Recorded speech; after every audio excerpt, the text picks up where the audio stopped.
Welcome to Little Stories Around Us, where you can relax, listen, and learn English through calm and simple stories. Sometimes we do small things without thinking about them. We smile when we see a friend. We wave when someone leaves. And when a person sneezes, many of us say, "God bless you." But have you ever wondered why we say it? A long time ago, people did not understand how the body worked. They did not know about germs or the science of breathing. When someone suddenly sneezed, it looked strange and powerful. The sound was loud, the body shook, and for a short moment, the person looked weak and open. Many people believed something spiritual was happening. Some old stories said that when a person sneezed, their soul could escape for a moment. Because the soul was precious, people felt afraid of losing it. They believed that saying, "God bless you," would protect the person and keep their soul safe. Others believed that evil spirits could enter the body through the mouth or nose during a sneeze, and the blessing could stop that from happening. These beliefs were born from fear, but they also showed care. People wanted to help one another feel safe in a world full of sickness and mystery. Many centuries later, in the 6th century, a terrible plague spread across Europe. It killed many people very quickly. Pope Gregory I was the leader of the church at that time. He told people to say, "God bless you," whenever someone sneezed. He wanted the words to be a small prayer for protection and good health. When people said them together, they felt less afraid. They believed the blessing brought hope. Many years after that, in the 14th century, another deadly plague appeared, the bubonic plague. One of the first signs of the sickness was sneezing. Because people remembered what the Pope had said long ago, they again started to say, "God bless you." It was a way to show care, a wish that the other person would not become sick. Even when they could not stop the disease, they could share kindness and comfort. The words gave strength in dark times. As time passed, science began to explain what really happened when we sneezed. We learned that a sneeze is just air coming out quickly to clean the nose. It is not a sign of evil or lost souls. Still, the habit did not disappear. The words "God bless you" stayed with us. People continued to say them even when they no longer believed the old stories. The phrase became a polite way to respond.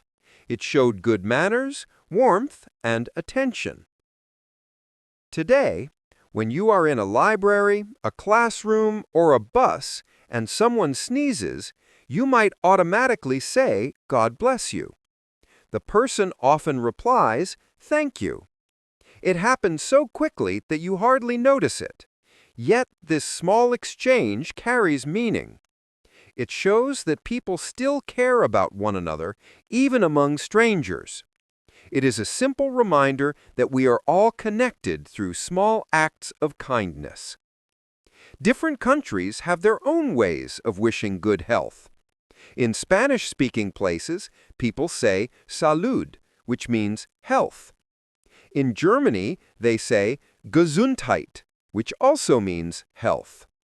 In Arabic, people say Yarhamuka Allah, meaning "May God have mercy on you." In Japan, people usually say nothing at all. Each culture has its own rhythm, its own way to express care. But the heart behind all these words is the same: wishing someone well. Imagine an old village long ago. The streets are narrow and full of people selling fruit, bread, and flowers. Suddenly, a man sneezes. Everyone turns their heads for a moment. A woman nearby smiles and says, "God bless you." The man nods and smiles back. For that short moment, fear disappears. They both feel connected. The blessing is not just words, it is warmth between two souls. Now imagine an office today. Computers hum softly, people type quickly, and someone sneezes. Without even looking up, another person says, "Bless you." The person sneezing laughs and says, "Thanks." The moment passes, but something gentle stays in the air. 1,000 years have gone by, but the kindness remains the same. Even children learn this custom at home. When a child sneezes, the parent quickly says, "God bless you." The child smiles and answers, "Thank you." In this way, the habit travels from one generation to another. Nobody forces it. It continues naturally, like a little melody that people remember without trying. It is part of what makes human life warm and familiar. Sometimes friends turn it into fun. One sneezes, and the others race to say, "Bless you," first. They laugh and feel closer. The phrase becomes a tiny game, a symbol of friendship. Even when we joke about it, we are still sharing care and connection. If you think about it, this small habit carries a beautiful story. At first, it was born from fear of sickness and death. But over time, it changed into something kind and human. It turned from superstition into good manners, from worry into warmth. That is what people do so well. We take something old, give it new meaning, and keep it because it makes life gentler. So the next time you hear someone sneeze, take a moment. You don't need to think about the past or the plagues. Just smile and say, "God bless you."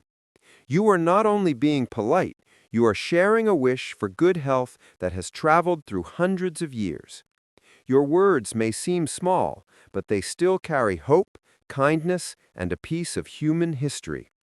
And maybe in that moment, someone will feel a little less alone, simply because you cared enough to say it. If you enjoyed this story, please like, share, and subscribe to Little Stories Around Us to learn English calmly every week. See you in the next story, and take care of your dreams.